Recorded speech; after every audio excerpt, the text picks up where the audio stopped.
आप लोग देश के चौथे स्तंभ पे हैं। अगर आप लोग अभी तक ये था कि मीडिया सही ला के दिखाती थी, अब मीडिया झूठ दिखा रही है, सही हमें खोजना पड़ेगा। सही है क्या? 10 साल शासन करने के बाद भी अगर मंदिर के नाम पे वोट मांगे तो बताओ कितनी निचले स्तर की राजनीति कर रहे हैं। आपको रोजगार पे जो विकास किया, विकास के मुद्दे पे वोट मांगना चाहिए। अब मंदिर बनवा दिए, मंदिर में कौन इलाज कराने जा रहा है? मंदिर में बताओ कौन इलाज कराने कोई जा रहा है? मंदिर सालों तक बाबर ने राज किया, अंग्रेजों ने राज किया, तब भगवान नहीं आए। अब आज मंदिर का मुद्दा लेकर आप मंदिर बनवा दिए। मंदिर में किसका भला हो रहा है? भिखारी पल रहे हैं कि नहीं पल रहे हैं? शर्म करनी चाहिए जब भाषण देते हैं कि मैंने 80 करोड़ लोगों को राशन दिया। शर्म करनी चाहिए। अगर विदेशों में सुना जाएगा तो यही तो कहा जाएगा कि हिंदुस्तान गरीब है, भूखमरी है। वहाँ लोगों को अगर सरकार राशन ना दे तो भूखे मर जाएंगे, है कि नहीं है? नहीं तो ये लोग इसीलिए कह रहे हैं कि शिक्षा इतनी महंगी कर दो और 5 किलो राशन दे दो। ये जब शिक्षित नहीं रहेंगे तो आवाज़ नहीं उठाएंगे। ठीक है, जब कोई जागरूक नहीं होगा तो आवाज़ कैसे उठाएगा? वो जानेगा कैसे? क्या करेगा? अग्निवीर भर्ती में 22 साल में रिटायर हो जाएगा, क्या करेगा? आप तो कह रहे हैं हम 80 साल में प्रधानमंत्री बने, जब तक जीवित रहे तब तक प्रधानमंत्री बने, और गरीबों को नौकरी भी मिल रही है। तो 4 साल में क्या करेगा बताइए? राहुल गांधी रोजगार को कह रहे हैं, इधर भाजपा कह रही है अब की बार 400 पार। तो भाजपा कह रही है 400 पार, लेकिन ये तो कहने से थोड़ी ना सर हो जाता है 400 पार। कहने से तो कल या परसों का स्टेटमेंट आया है, नंदगोपाल नंदी सर प्रयागराज के मंत्री हैं उत्तर प्रदेश में, उन्होंने कहा है 500 पार। तो कहने के लिए तो सर कुछ भी कोई कह सकता है। क्या लगता है सर, रायबरेली में माहौल क्या चल रहा है? मुद्दे क्या होंगे? शिक्षा, स्वास्थ्य, रोजगार बातें होंगी? रोजगार सर, रोजगार बहुत बड़ा मुद्दा होगा, क्योंकि हम भी सीटेट पास हैं सन 2021 से, अभी तक कोई वैकेंसी प्राइमरी के लिए नहीं आई। तो रोज़गार बहुत बड़ा मुद्दा इस साल होने वाला है इस चुनाव में।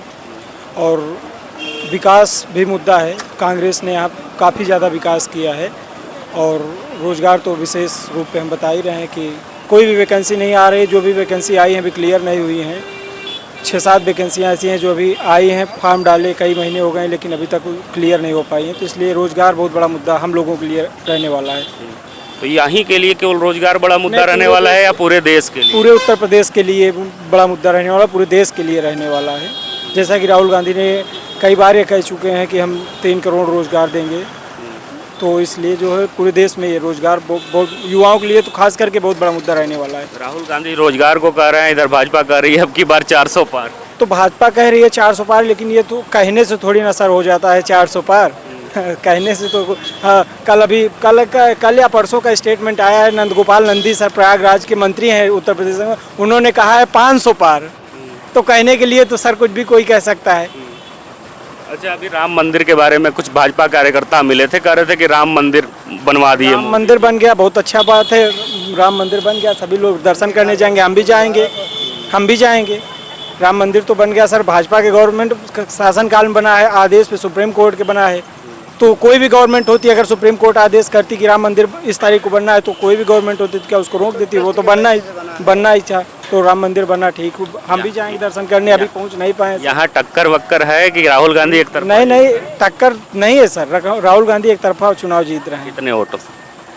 सर हम बगल वाले डिस्ट्रिक्ट से हैं, लेकिन फिर भी हम जान रहे हैं कि टक्कर कोई नहीं, राहुल गांधी अच्छे बम्पर वोटों से जीतेंगे। बम्पर वोटों से जीतेंगे। हाँ। 10 साल शासन करने के बाद भी अगर मंदिर के नाम पे वोट मांगे तो बताओ कितनी निचले स्तर की राजनीति कर रहे हैं। आपको रोजगार पे जो विकास किया, विकास के मुद्दे पे वोट मांगना चाहिए। अब मंदिर बनवा दिए, मंदिर में कौन इलाज कराने जा रहा है? मंदिर में बताओ कौन इलाज कराने कोई जा रहा है? मंदिर के नाम पे नहीं हिंदुत्व कह रहे हैं, राष्ट्रवाद कह रहे हैं, 5 किलो राशन कह रहे हैं। आप लोग तो कभी बीजेपी वाले से सवाल करते नहीं है, ठीक है?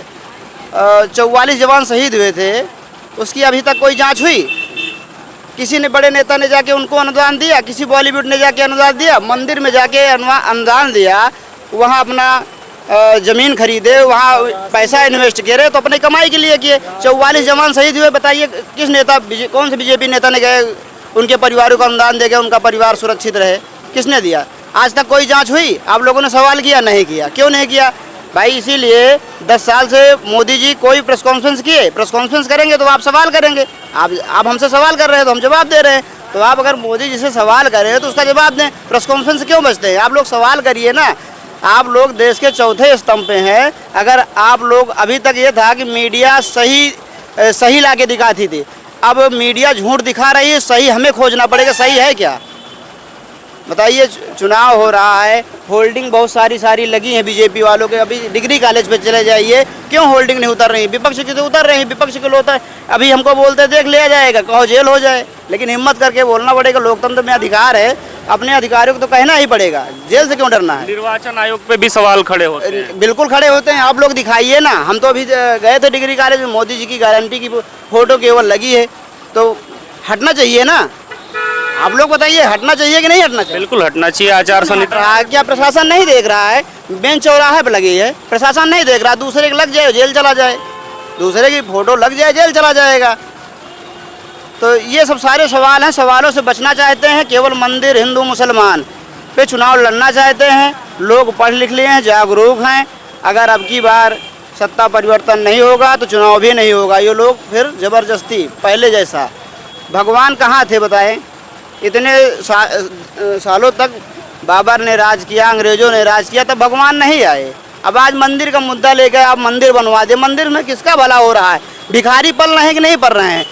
शर्म करनी चाहिए जब भाषण देते हैं कि मैंने 80 करोड़ लोगों को राशन दिया। शर्म करनी चाहिए। अगर विदेशों में सुना जाएगा तो यही तो कहा जाएगा कि हिंदुस्तान गरीब है, भूखमरी है। वहाँ लोगों को अगर सरकार राशन ना दे तो भूखे मर जाएंगे, है कि नहीं है? क्यों ऐसी भाषण देने में उन्हें शर्म करनी चाहिए। रोजगार बताएं कि रोजगार कहाँ है? जब आए सत्ता में तो रोजगार के नाम पे आए ना कि हम 2 करोड़ रोजगार देंगे, 3 करोड़ रोजगार देंगे। आज कितने करोड़? पुलिस भर्ती थी, लोग कोचिंग किए, तैयारी किए, उसके बाद पेपर लीक हो गई। हमारे यहाँ के मुख्यमंत्री जी कह रहे हैं कि यहाँ कोई गुंडा माफिया रहने के लिए कोई उनकी जगह नहीं है। पेपर लीक आपकी सरकार में कैसे हुआ? केंद्र में आपकी सरकार है, राज्य में आपकी सरकार है, अब पेपर लीक कैसे हुआ? है ना? सवाल तो सरकार के ऊपर खड़ा होगा। पेपर लीक हो गया, भर्ती रद्द हो गई, चुनाव हो जाएगा, लॉलीपॉप। नौजवान कहाँ जाएगा? पढ़ लिख के कहाँ जाएगा? हम लोग कहाँ जाएंगे बताइए? अब बहुत सारे मुद्दे हैं। अब कितने मुद्दों पर उनको कहा जाए, कोसा जाए, बहुत कम है। इन्हीं के जवाब से एक सवाल आपसे भी पूछ लेते हैं, क्या निर्वाचन आयोग निष्पक्ष रूप से काम कर रहा है या नहीं कर रहा है? सर, निर्वाचन आयोग निष्पक्ष रूप से काम करता है, लेकिन भैया ने जैसा अभी कहा कि कहीं कहीं पे अनदेखी करती है, प्रशासन करती है। निर्वाचन आयोग ने जैसे कि आचार संहिता में गाइडलाइन है कि कहीं भी कोई होर्डिंग या नेता का नाम, तो भैया ने बताया भी चौराहे पे मोदी जी की होर्डिंग टंगी हुई है तो उसको प्रशासन की जिम्मेदारी, उसको तुरंत उतरवाना चाहिए। तो और रही बात निर्वाचन आयोग निष्पक्ष अपना काम करता है। संभल की हम देख रहे थे फोटो, संभल की कि वहाँ BLO बयान दे रहे हैं कि CO साहब आए और सारी पर्ची लेके चले गए। संभल में आज चुनाव है, बताइए निर्वाचन आयोग पर सवाल क्यों नहीं होगा? डाटा कब जारी किया गया? डाटा जब ऑनलाइन सिस्टम है तो आपका आज चुनाव हुआ, शाम को डाटा जारी हो कि कितने % मतदान हुआ? 24 घंटे के अंदर वो जारी कर तो देरी क्यों है? इसके मतलब कहीं ना कहीं खेला हो रहा है। देरी क्यों है? निर्वाचन आयोग से सवाल नहीं होगा, हम लोग सवाल नहीं करेंगे। इसीलिए तो शिक्षा इतनी महंगी कर दी गई कि अगर फ्री में देने की कोई चीज़ है तो स्वास्थ्य और शिक्षा। अगर हम स्वस्थ हैं और शिक्षित हैं तो रोजगार हमें मिलेगा। ठीक है, हम खाने के लिए नहीं तड़पेंगे, 5 किलो राशन से कुछ होगा नहीं। तो ये लोग इसीलिए कह रहे हैं कि शिक्षा इतनी महंगी कर दो और 5 किलो राशन दे दो। ये जब शिक्षित नहीं रहेंगे तो आवाज़ नहीं उठाएंगे। और एक प्राइमरी पे चले जाइए, 200 बच्चे होंगे, 2 टीचर हैं।